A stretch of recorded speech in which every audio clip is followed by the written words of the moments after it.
But are you saying that had you been around at the time, you would have hoped that you would have marched with Martin Luther King, but voted with Barry Goldwater against the 1964 Civil Rights Act? Well, actually, I think it's confusing on a lot of cases with what actually was in the Civil Rights case, because, see, a lot of the things that actually were in the bill, I'm in favor of. I'm in favor of everything with regards to ending institutional racism. So I think there's a lot to be desired in the civil rights. And to tell you the truth, I haven't really read all through it because it was passed 40 years ago and hadn't been a real pressing issue in the campaign on whether we're going to vote for the Civil Rights Act. But it's been one of the major developments in American history in the course of your life. I mean, do you think the 64 Civil Rights Act, or the ADA for that matter, were just overreaches, and that business shouldn't be bothered by people with the basis in law to sue them for redress? Right. Here was Dr. Paul last month talking with the editorial board of the Louisville Courier Journal newspaper. Would you have voted for the Civil Rights Act of 1964? I like the Civil Rights Act in the sense that it ended discrimination in all public domains, and I'm all in favor of that. But? You had to ask me the but. I don't like the idea of telling private business owners. I abhor racism, but at the same time I do believe in private ownership. But I think there should be absolutely no discrimination in anything that gets any public funding. And it was the substance of that editorial board session. That federal protections against discrimination essentially amount to government overreach when they impinge on the rights of private business owners to run their businesses the way they see fit. It was that discussion that led the Courier Journal to endorse neither Republican candidate in the party's Senate primary. The Courier Journal actually called the Republican primary a, quote, dismal choice.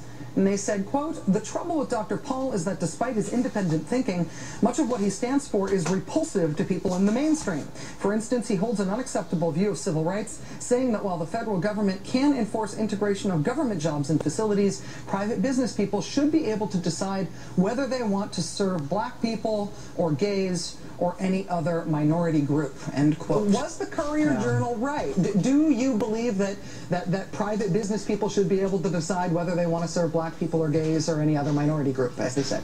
Legal remedies for persistent discrimination, though. If there was a private business, say in Louisville, say somewhere in your home state, that wanted to not serve black patrons or wanted to not serve gay patrons or somebody else on the basis of their on the basis of a characteristic that they decided they didn't like as a private business owner, would you think that they had a legal right to do so, to put up a "Blacks Not Served Here" sign? What about private businesses? I mean, I don't want to be badgering you on this, but I do want an answer. Do you think that a private business has a right to say we don't serve black people? But I think what's important about this debate is not getting into any specific gotcha on this, but asking the question, what about freedom of speech? Should we limit speech from people we find abhorrent? Should we limit racists from speaking? I don't want to be associated with those people, but I also don't want to limit their speech in any way, in the sense that we tolerate boorish and uncivilized behavior, because that's one of the things freedom requires, is that we allow people to be boorish and uncivilized, but that doesn't mean we approve of it. I think the problem with this debate is by getting muddled down into it, the implication is somehow that I would approve of any racism or discrimination, and I don't in any form or fashion. But isn't being in favor of civil rights but against the Civil Rights Act a little like saying you're against high cholesterol, but you're in favor of fried cheese? I mean, the Civil Rights Act was the federal government stepping in to protect civil rights because they weren't otherwise being protected. It wasn't a hypothetical. There were businesses that were saying black people cannot be served here, and the federal government stepped in and said, no, you actually don't have that choice to make. The federal government is coming in and saying, you can't make that choice as a business owner. Which side of that debate would you put yourself on? But maybe voting against the Civil Rights Act, which wasn't just about governmental discrimination, but public accommodations. The idea that people who provided services that were open to the public had to do so in a non-discriminatory fashion. Let me ask you a specific so that we don't get into the esoteric hypotheticals. There's 10 different titles, you know, to the Civil Rights Act. And one deals with private institutions, and had I been around, I would have tried to modify that.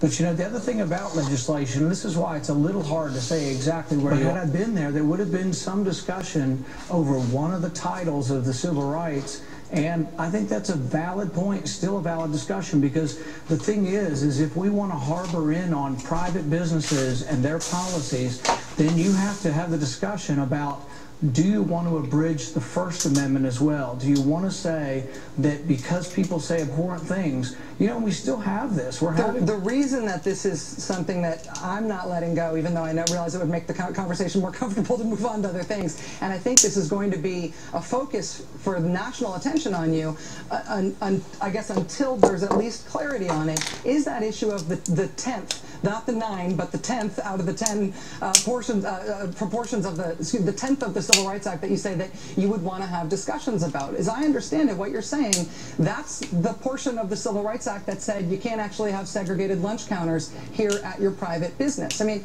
when Bob Jones University in the year 2000 dropped their, hold on, just one second. Until the year 2000, Bob Jones University, a private institution, had a ban on interracial dating at their school. Their private institution. If Bob Jones University wanted to bring that back now, would you support their right to do so? Well, I think it's interesting because it is. So you see, when you blur the distinction between public and private, there are problems.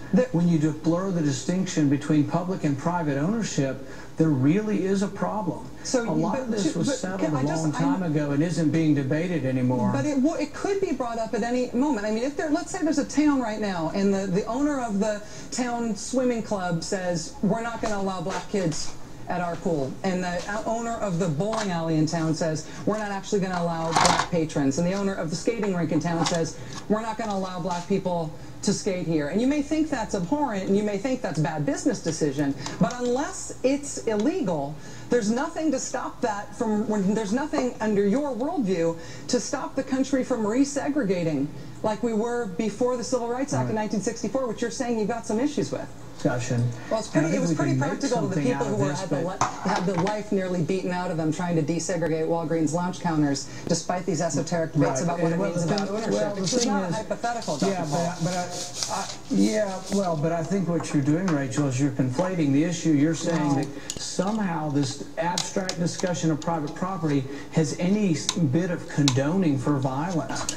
Well, I understand that you're not condoning violence, but the people who were beaten for trying to desegregate Woolworth lunch counters weren't asking to be beaten. They were asking for private businesses to be desegregated by the government. You're saying those people should have just gone to different places, left them segregated? People who commit violence on other individuals should go to prison and go to jail, and there's nothing we should ever do to condone violence on other individuals. And should Woolworth lunch counters should have been allowed to stay segregated?